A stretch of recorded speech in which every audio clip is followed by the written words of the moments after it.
paz do Senhor Jesus, bom dia, povo de Deus, família de Deus. Mais uma vez estamos com vocês para juntos aprendermos mais uma lição da Escola Bíblica Dominical. Estamos agora na terceira lição, do dia 19 de julho de 2020. O título é: O despertamento renova o altar. O texto áudio: Então Elias disse a todo o povo: Chegai-vos a mim. E todo o povo se achegou até ele, e reparou o altar do Senhor que estava quebrado. 1 Reis 18:30. Verdade prática: Satanás jamais derrotará o crente cujo altar é constantemente renovado pelo Espírito. Leitura bíblica em classe encontra-se no livro de Esdras, capítulo de número 3, versículo 2 a 5, versículo 10 a 13. Levantou-se Jesuía, filho de Josadaque, e seus irmãos, os sacerdotes, e Zorobabel, filho de Salatiel, e seus irmãos, e edificaram o altar de Deus de Israel, para oferecerem sobre ele holocausto, como está escrito na lei de Moisés, homem de Deus. Firmaram o altar sobre as suas bases, porque o terror estava sobre eles por causa dos povos da terra, e ofereceram sobre eles holocausto ao Senhor, holocausto de manhã e de tarde. Celebraram a festa dos tabernáculos, como está escrito, ofereceram holocausto de dia em dia, por ordem, conforme o rito das cada coisa no seu dia. E depois disso, o holocausto contínuo e das duas novas, de todas as solenidades consagradas ao Senhor, como também de qualquer que oferecia a oferta voluntária ao Senhor. Versículo 10. Quando, pois, os edificadores lançaram os alicerces do templo do Senhor, então apresentaram-se os sacerdotes, e paramentados e com trombetas, e os levitas, filhos de Asaf, com saltérios, para louvarem ao Senhor, conforme a instituição de Davi, rei de Israel. Cantavam reveses, louvando e celebrando ao Senhor, porque é bom, porque a sua benignidade dura para sempre sobre Israel. E todo o povo jubilou com grande júbilo, quando louvou ao Senhor pela fundação da casa do Senhor. Porém, muitos dos sacerdotes e levitas e chefes dos pais, já velhos, que viram a primeira casa sobre o seu fundamento, vendo perante seus olhos esta casa, choraram alta voz. Muitos levantaram as vozes com júbilo e com alegria, de maneira que não discernia o povo das vozes de alegria e das vozes de choro do povo, porque o povo jubilava com tão grande júbilo que as vozes se ouviam de muito longe.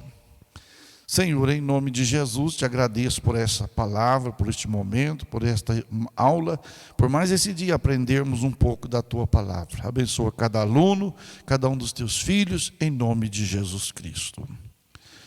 Pois bem, a palavra do Senhor vai nos falar nesta lição sobre despertamento renova o altar. Foi o que aconteceu aqui nos dias de Esdras, depois do povo de Israel, voltarem do cativeiro, enfrentaram grandes problemas, grandes dificuldades, mas fizeram uma preparação para um grande avivamento. Você pode ver que o avivamento começou com altar levantado. Primeiro foram despertados, segundo, renovaram o altar. E aí veio o avivamento da parte de Deus sobre a vida do povo de Israel, que nós vamos estar estudando nesta lição. A introdução. Nesta lição iremos meditar sobre um fato que caracteriza o verdadeiro despertamento. Trata-se da necessidade que homens passam a sentir de se chegarem mais perto do altar de Deus, a fim de estarem cada vez mais perto de Deus. Então veja bem, por que não dizermos agora, no tempo que nós estamos passando no Brasil e no mundo, não seria um tempo, como nos dias de Esdras, uma necessidade de se achegarmos, de levantarmos um altar para estarmos adorando o Deus vivo? É momento de reflexão, de pensarmos nessa não possibilidade, mas uma realidade de podermos estar se aproximando mais de Deus, levantando o altar na nossa vida para um avivamento, um despertamento para um avivamento espiritual. Levantar o altar da oração, da consagração, o altar da leitura bíblica, o altar da santidade e assim por diante, para que possamos ver a operação de Deus. Na verdade prática, nós vimos aqui, Satanás jamais, meus queridos, jamais derrotará o crente cujo altar é constantemente renovado. Não tem como um altar renovado constantemente, o inimigo não pode. É por isso que nós vemos que o fogo tem que arder na nossa vida, o fogo tem que arder no nosso coração, dia e noite, a chama do Espírito de Deus. O primeiro tópico que nós vamos estudar fala sobre o despertamento conduz o homem ao altar. Ou seja, primeiro somos despertados. Vindo o despertamento vai nos conduzir ao altar. Os judeus sentiam necessidade do acesso a Deus que o altar lhes proporcionava. Era uma maneira do povo somente aproximar de Deus mediante o altar. Era através do altar que o povo se aproximava de Deus. Então os judeus sentindo a necessidade, eles tiveram acesso até Deus, foi aonde que surgiu o despertamento, o avivamento sobre o povo nos dias de Esdras. O propósito que trazia no coração ao retornarem do cativeiro precisava ser muito firme, porque estavam rodeados de inimigos cruéis. A Bíblia diz que o terror estava sobre eles por causa dos povos da terra. Por isso mesmo, o povo sentia que precisava do acesso a Deus através do altar. Este será o holocausto contínuo perante o Senhor, onde vos encontrarei para falar contigo ali. Êxodo 29:43. Os judeus agora almejavam as bênçãos através do altar. Ou seja, vindo, como diz, traziam no coração um propósito, ao retornarem do cativeiro, eles tinham no coração que precisava ficar mais firme, precisava de aproximar mais de Deus, precisava ligar mais em Deus. Era o propósito dos judeus, porque eles viram que o distanciamento de Deus pode causar problema espiritual, pode causar problema social, pode desencarretar muita coisa, o afastamento da presença de Deus, Então, ao voltarem, eles dizem: não, nós vamos assumir a nossa posição, vamos edificar um altar, e através do altar nós vamos aproximar de Deus novamente. Por quê? Porque as outras nações vizinhas que estavam perante eles, estavam fazendo terrores contra o povo de Israel, passando medo, impondo alguma coisa, e eles ficaram em terrorizados. Mas eles foram para onde? Para o altar. Meus queridos, essa lição está de acordo com a necessidade que nós estamos vivendo hoje. O Brasil está aterrorizado. O Brasil está passando como se fosse um filme de terror na vida dos brasileiros, Tanto medo, tanto choque, o povo em pânico, alguns suicidando, outros tomando remédio para dormir, outros, e tantas outras coisas. Mas é hora de nós fazermos o quê? Como fez os judeus. O que eles fizeram? Eles falaram: a única forma de nós apresentarmos perante o Senhor é através do altar. Vamos restaurar o altar, vamos colocar o altar em ordem e vamos comparecer perante o Senhor. E assim eles fizeram. Olha para você ver. Segundo tópico: todos os despertamentos genuínos começam com a restauração do altar. Lembra do profeta Elias, no capítulo 18, versículo 30 a seguir? Você vai ver que está lá no texto áureo, Elias, quando foi orar a Deus, porque os profetas de Baal orou primeiro, bagunçou o altar, destruiu, quebrou, derramou sangue e fez tanta coisa. E Elias falou: eu não vou orar com o altar quebrado. Altar quebrado fala de comunhão corrompida, então eu não estou corrompido com Deus, eu vou restaurar o altar. Ele restaurou o altar para quê? Para orar. Ele pôs o altar em ordem. Ele pegou 12 pedras, que significa as 12 tribos de Israel, e fez um altar e começou a clamar a Deus. E você sabe do resultado, que houve um grande avivamento lá no Monte Carmelo. Veja o que diz. Temos na Bíblia vários exemplos disto, né? De que o despertamento genuíno começa com a restauração do altar. E na Bíblia nós vamos ver vários exemplos. Primeiro, no tempo do profeta Elias, nos dias de Acabe, vê o texto de 1 Reis 18, 16 a 40, no confronto com os profetas de Baal. A primeira coisa que Elias fez foi reparar o altar que estava quebrado. 1 Reis 18, 30. Depois sacrificou sobre ele e orou a Deus. O fogo desceu e o povo exclamou: só o Senhor é Deus, só o Senhor é Deus. O despertamento decorreu do conserto do altar. Então o despertamento só vem quando nós consertamos o altar. Elias viu o altar todo bagunçado, todo quebrado. E a Bíblia diz que ele reparou, ele consertou o altar. Já disse aqui, altar quebrado fala de comunhão corrompida, fala de comunhão cortada. Então Elias foi, restaurou o altar para depois orar. Não adianta orar com o altar quebrado, Deus não vai responder. É preciso colocar o altar em ordem para que possamos orar e a resposta vir. Letra B, outro exemplo. Quando o piedoso rei Ezequias assumiu o trono de Judá, já no primeiro ano do seu reinado, ele abriu as portas da casa do Senhor e reparou, e separou. 2 Crônicas 29, 3. Mandou purificar o templo, tirar todas as imundícias, purificar o altar do holocausto, que havia sido substituído no reinado de seu antecessor, acaso por um altar construído com modelo copiado em Damasco.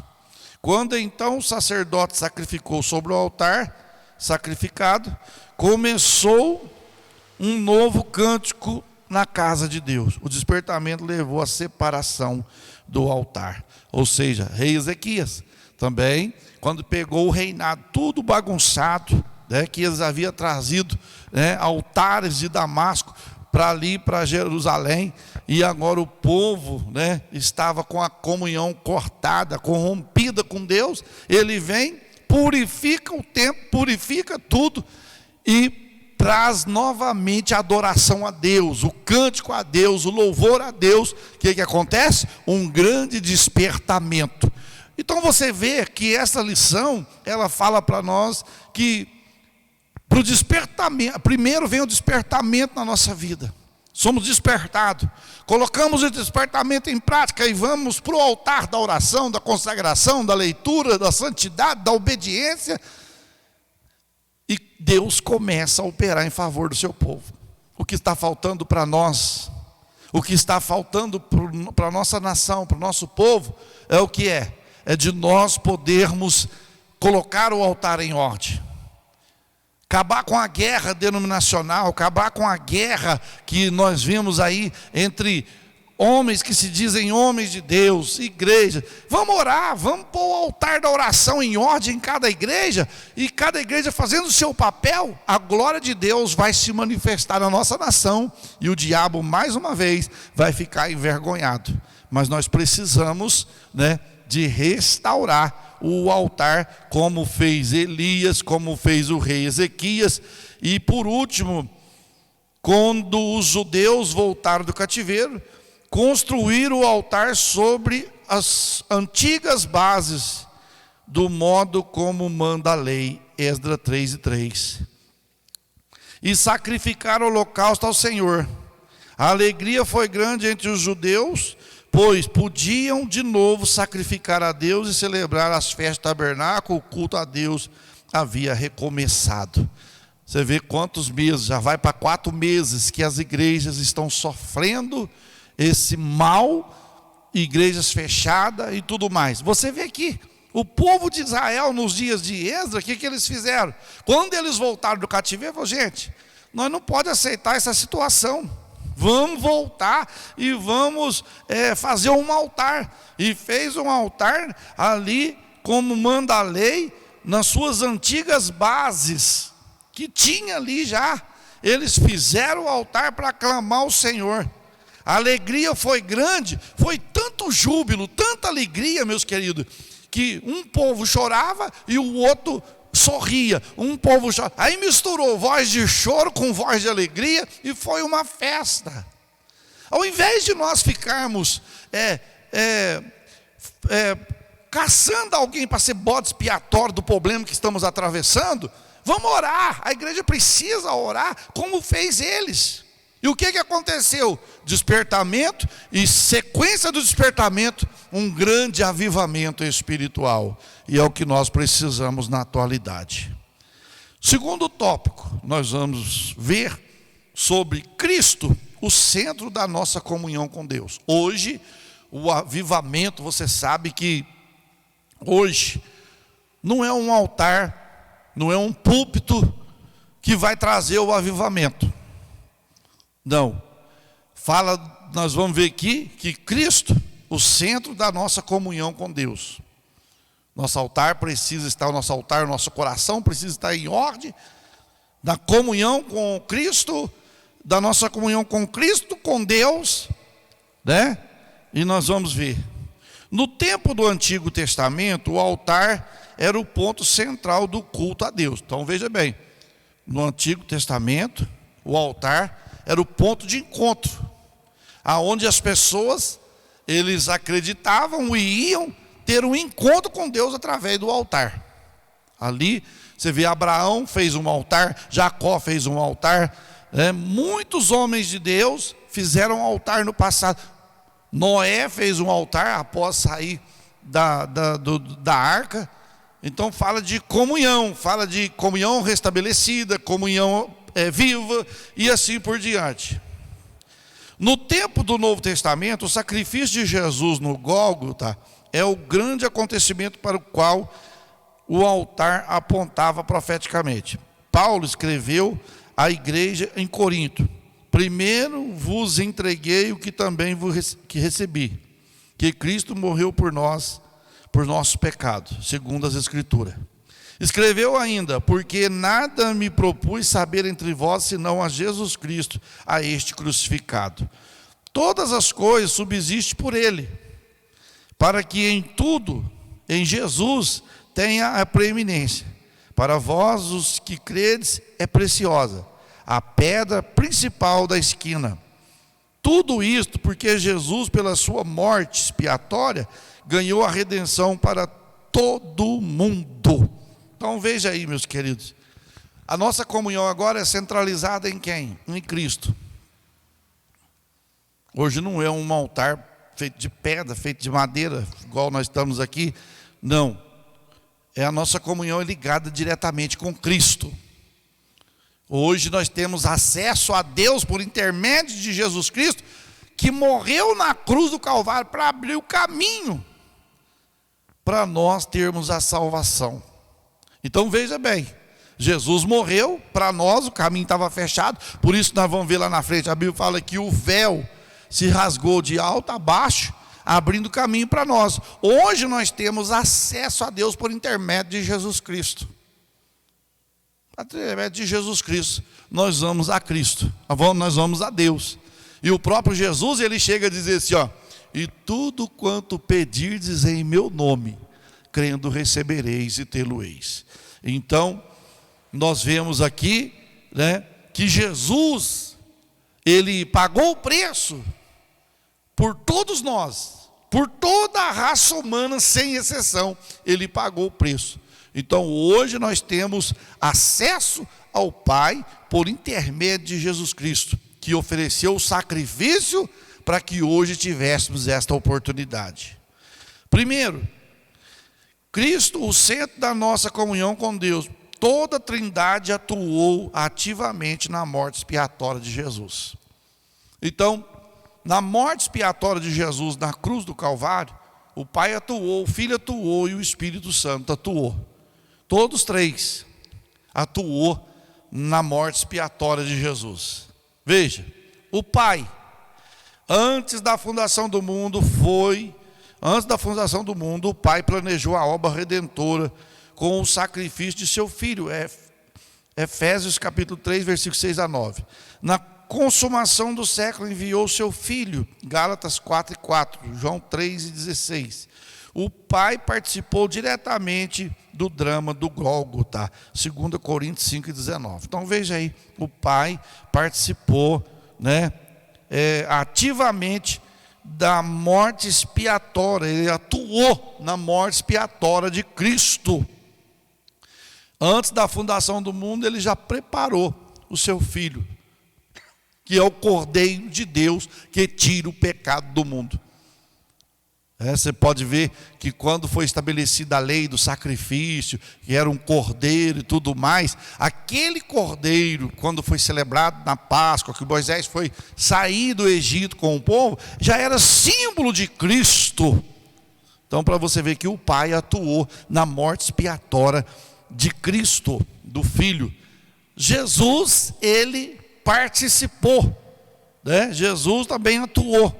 Veja bem, ele atuou como? Entregando-se a si mesmo.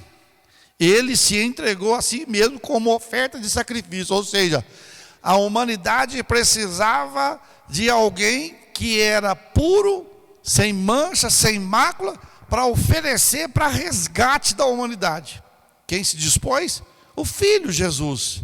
Porque nele não se achou pecado, ele veio em forma humana, ele habitou entre nós, não pecou, veio sem pecado, viveu sem pecado, subiu sem pecado e permanece sem pecado.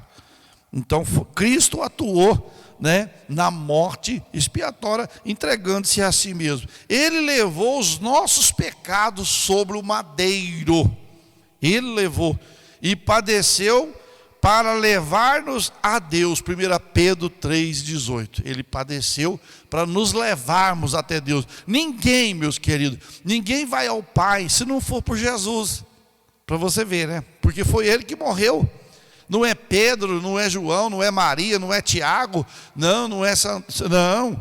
É Cristo, é ele que morreu para que tivéssemos o livre acesso. Então não existe outro mediador e nem mediadora entre Deus e os homens. Só existe um mediador, que é Jesus Cristo, o Filho de Deus. Quem atuou também ativamente no processo da morte expiatória de Cristo foi o Espírito Santo. Olha aí, o Espírito Santo ajudou o Filho a vencer todos os obstáculos que levantaram contra ele, até chegar à cruz. Foi pelo Espírito eterno que Jesus ofereceu-se a si mesmo, imaculado a Deus. Hebreus 9:14.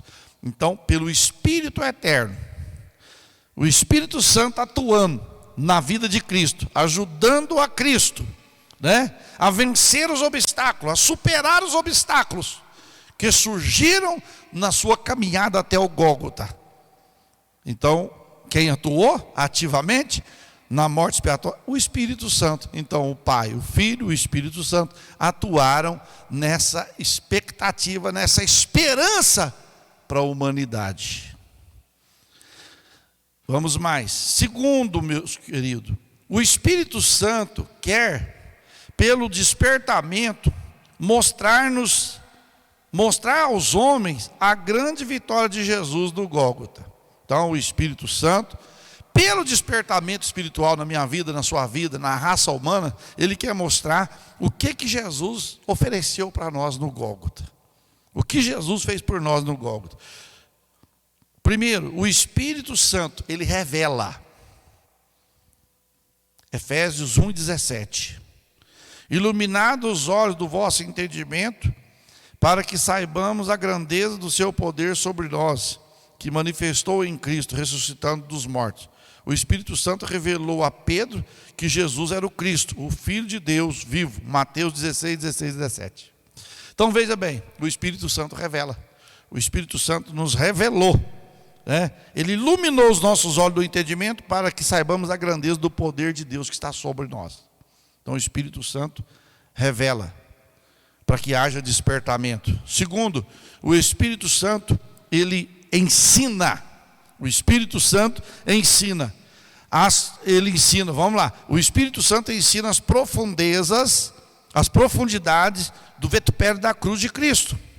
Quando Jesus, na estrada de Emaús, explicava aos seus discípulos, aqui as Escrituras escreveram sobre ele, sobre a sua morte, os corações deles ardiam. Ou seja, o Espírito ensina. Quando Jesus estava pregando para aqueles dois discípulos do caminho de Emaús, que estavam desistindo, porque Jesus havia morrido, já era o terceiro dia, e eles tinham uma esperança tão grande que Jesus seria o Salvador do mundo, mas ficaram decepcionados, pensaram em desistir, estavam voltando para a velha vida, para Emaús, e no caminho, quando eles estavam conversando, Jesus chegou, perguntou eles falaram, Jesus começou a falar dele. E quando Jesus falava dele para aqueles dois rapazes, aqueles dois discípulos, o coração deles fervia. Então, o que nos mostra? O Espírito ensina. Nós temos que ter momentos de intimidade com Deus, com o Espírito Santo, para que Ele nos ensine a sua palavra. Lá em 1ª Epístola de João, capítulo 2, versículo 25, se não me falha a memória, 2, 25, 26, 27, por aí, fala assim, vós não necessitais que ninguém vos ensine, porque vós tendes a unção, e a unção está em vós, e é a verdade. Então, nós aprendemos mediante a unção do Espírito Santo de Deus sobre a nossa vida, meus queridos. Terceiro, o Espírito Santo explica, ele explica para nós o verdadeiro significado da morte de Jesus na cruz sobre o infinito alcance do brado, está consumado. João 19:30. Deus confirmou esta palavra de seu Filho, fazendo rasgar o véu de alto a baixo, Mateus 27:51. Mostrando à humanidade um novo e vivo caminho, que havia sido possível pelo véu, isto é, pela carne de Jesus, Hebreus 10, 19, 20. Por meio desta vitória, os principados e potestades satânicos foram despojados e Jesus triunfou sobre eles na cruz, Colossenses 2:15. Por isso, temos nele a vitória, 1 Coríntios 15:57, 2 Coríntios 2:14, Romanos 8:37. Pela fé em Jesus Cristo, podemos vencer o mundo, 1 João 5:4 e 5, por causa do brado, está consumado. A justiça de Cristo agora é oferecida gratuitamente àqueles que creram em Jesus. Ou seja, o Espírito Santo, ele explica para nós. Ele não nos deixa confundido. Você lembra daquela passagem do livro de Atos dos Apóstolos, quando Filipe estava em Samaria, num grande avivamento espiritual, um avivamento, as pessoas eram paralíticas andando, cego enxergando, mudo falando, surdo ouvindo, grandes sinais estavam acontecendo, e havia muita alegria na cidade de Samaria. Porém o Espírito Santo de Deus falou, Filipe, desce para Gaza, que está deserta, larga o avivamento aí, desce para lá que está deserto, não tem ninguém lá, está deserto. E Filipe obedeceu, desceu para lá. No caminho, ele encontrou com um mordomo da rainha de Candace, que estava descendo para a Etiópia. O que aconteceu? Ele chegou, olhou, e ele estava lendo. Verdadeiramente, ele tomou sobre si as nossas dores, tal. Lá em Isaías 53. O Espírito Santo falou assim, aparelha-te ao carro. E Filipe aparelhou-te ao carro. E ele viu o que ele estava lendo. Ele falou, entende tu o que lê? Aí o mordomo respondeu, como que eu vou entender se não há quem me explique?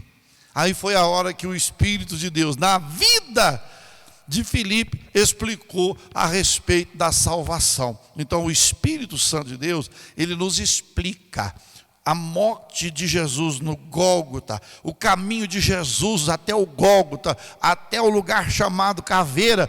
O Espírito Santo nos explica tudo o que ele fez por nós. É um despertamento que é penetrado no nosso coração, meus queridos. Letra D. O Espírito Santo penetra todas as coisas. 1 Coríntios 2:10.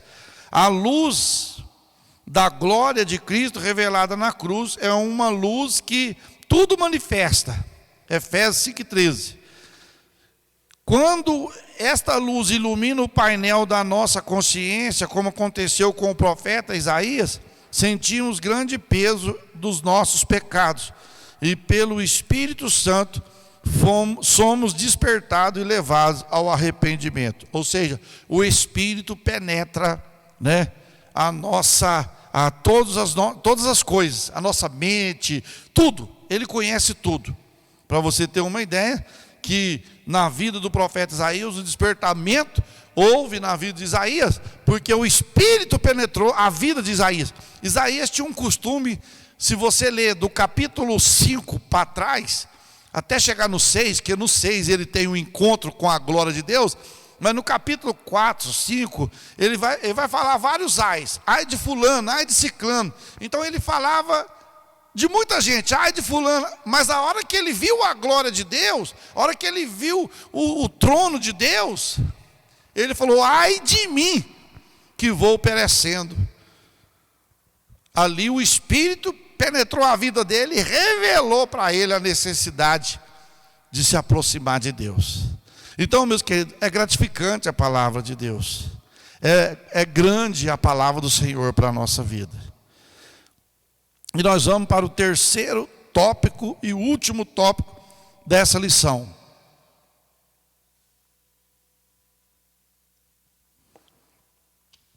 Cuidado com as imitações. Sabe por quê? Porque quando vem os avivamentos, os despertamentos, vem as imitações. Você sabe o que é imitações? Parece igual, mas não é. Então nós devemos tomar cuidado com as imitações. Parece despertamento, mas não é despertamento. Parece avivamento, mas não é avivamento. Parece que é de Deus, mas não é de Deus. Então nós devemos tomar muito cuidado com as imitações. Alguns dizem que nem todos os despertamentos de hoje têm características que são mencionadas nessa lição. Concordamos plenamente. Já no tempo dos apóstolos havia movimentos que realmente tinham alguma aparência de sabedoria em devoção voluntária, humildade e disciplina do corpo, mas não são de valor algum senão para a satisfação da carne. Então tem avivamento, tem despertamento, que tem aparência de piedade, mas não tem nada a ver com glória de Deus, com poder de Deus, com palavra de Deus. São coisas, né? É igual cultos que eles faziam para a disciplina do corpo e tudo mais, não tinha proveito algum. Então eles tentavam, de uma forma ou de outra, fazer o quê? Fazer com que parecesse que era, né, que tinha aparência boa, mas na verdade não era. Também em nossos dias apareceram movimentos que são imitações baratas do verdadeiro despertamento.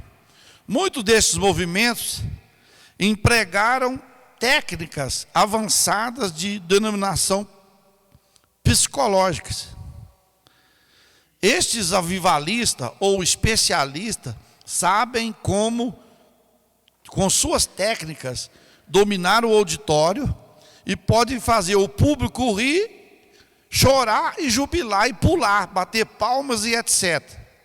Sabem até imitar o batismo com o Espírito Santo, ensinando o povo a falar em línguas.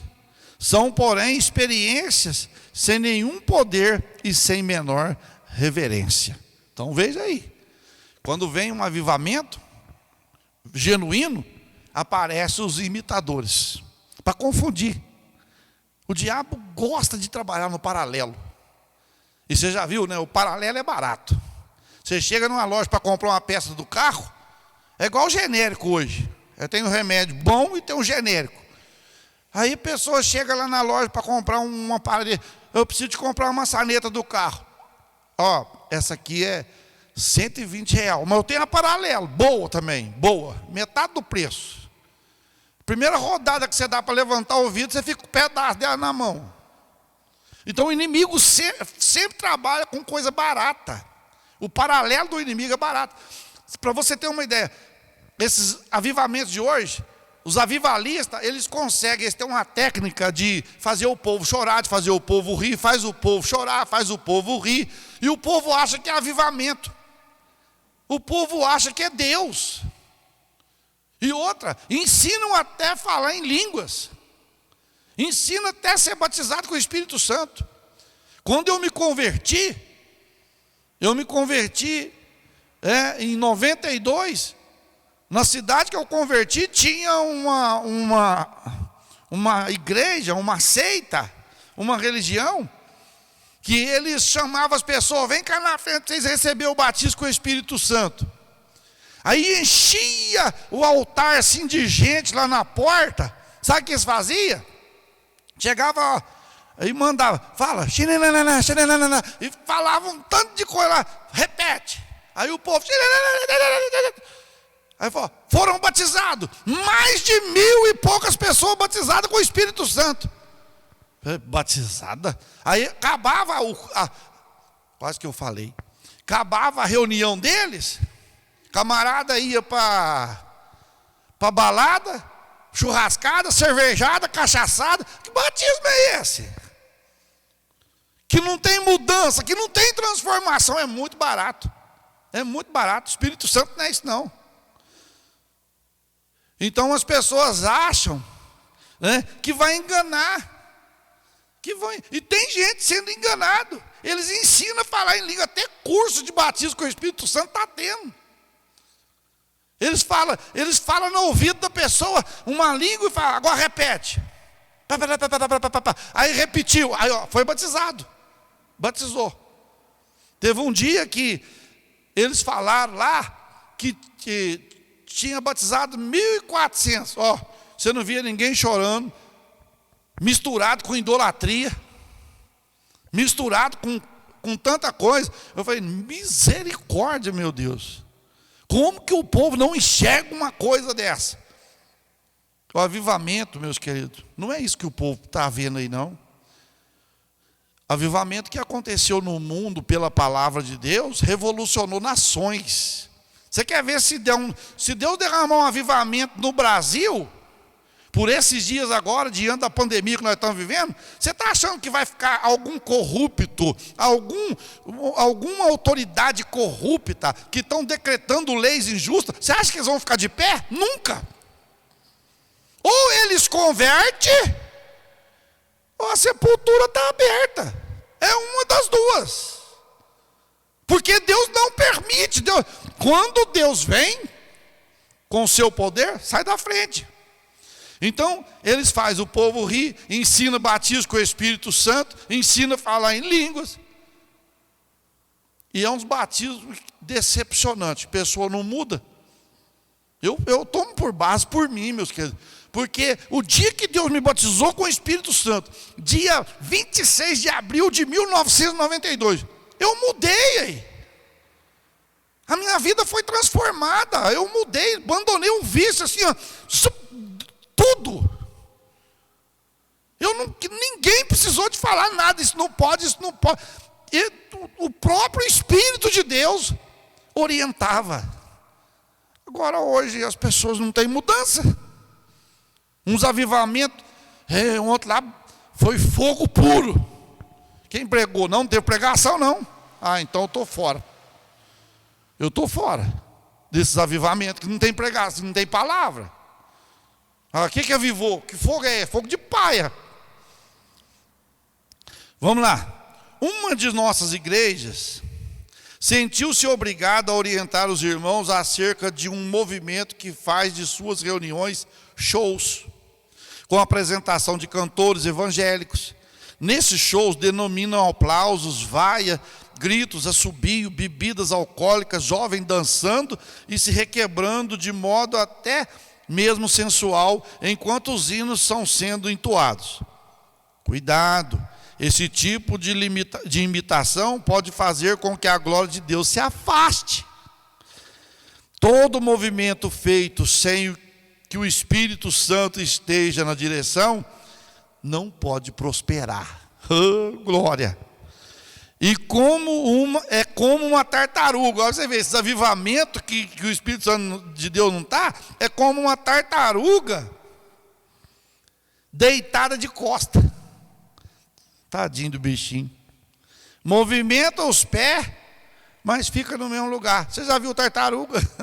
Quando cai virada, com as pernas para cima, porque o que faz ela virar é as pernas. Agora as pernas estão para cima, fica no mesmo lugar. É esses avivamentos, meu querido. Não faz nada, só fica numa coisa só a vida toda. E nós devemos tomar cuidado com isso, porque avivamento que o Espírito Santo de Deus não está na direção é perigoso. Avivamento que a presença do Espírito Santo não é real é perigoso para a nossa vida.